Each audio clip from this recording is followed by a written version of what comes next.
गोवर्धन पूजा और अन्नकूट उत्सव की कहानी।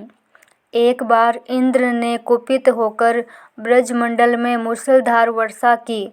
इस वर्षा से ब्रजवासियों को बचाने के लिए श्री कृष्ण ने 7 दिन तक गोवर्धन पर्वत को अपनी छोटी उंगली पर उठाकर इंद्र का मानवर्धन किया गया था।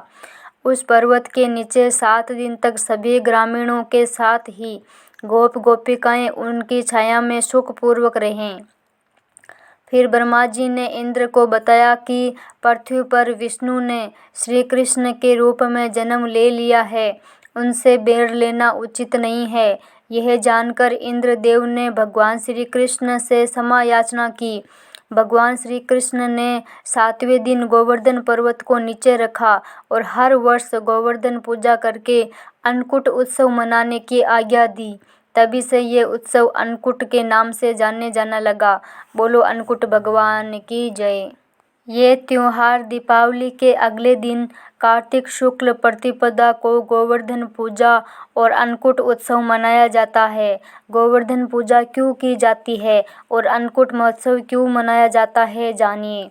द्वापर में अन्नकूट के दिन इंद्र की पूजा करके उनको 56 भोग अर्पित किए जाते थे, लेकिन ब्रजवासियों ने श्री कृष्ण के कहने पर उस प्रथा को बंद करके इस दिन गोवर्धन पर्वत की पूजा करने लगे और गोवर्धन रूप में भगवान श्री कृष्ण को 56 भोग लगाने लगे। इस दिन घर और मंदिरों में विविध प्रकार की खाद्य सामग्री से भगवान को भोग लगाया जाता है। इस दिन गोबर से गोवर्धन की आकृति बनाकर उसके समीप विराजमान कृष्ण के सम्मुख गाय तथा ग्वाल बालों की रोली, चावल, फूल, जल, मूली, दही तथा तेल का दीपक जलाकर पूजा और परिक्रमा की जाती है। ग्रामीण क्षेत्र में अन्नकूट महोत्सव इसलिए मनाया जाता है क्योंकि इस दिन नए अनाज की शुरुआत भगवान को भोग लगाकर की जाती है। इस दिन गाय, बैल आदि पशुओं को स्नान करा के धूप, चंदन तथा फूल माला पहनाकर उनका पूजन किया जाता है और गौ माता को मिठाई खिलाकर उसकी आरती उतारते हैं तथा प्रदक्षिणा भी करते हैं। अन्नकूट पर्व मनाने से मनुष्य को लंबी आयु तथा आरोग्य की प्राप्ति होती है, व्यक्ति निरोग रहता है, साथ ही दारिद्र्य का नाश होकर मनुष्य जीवन पर्यंत सुखी और समृद्ध रहता है।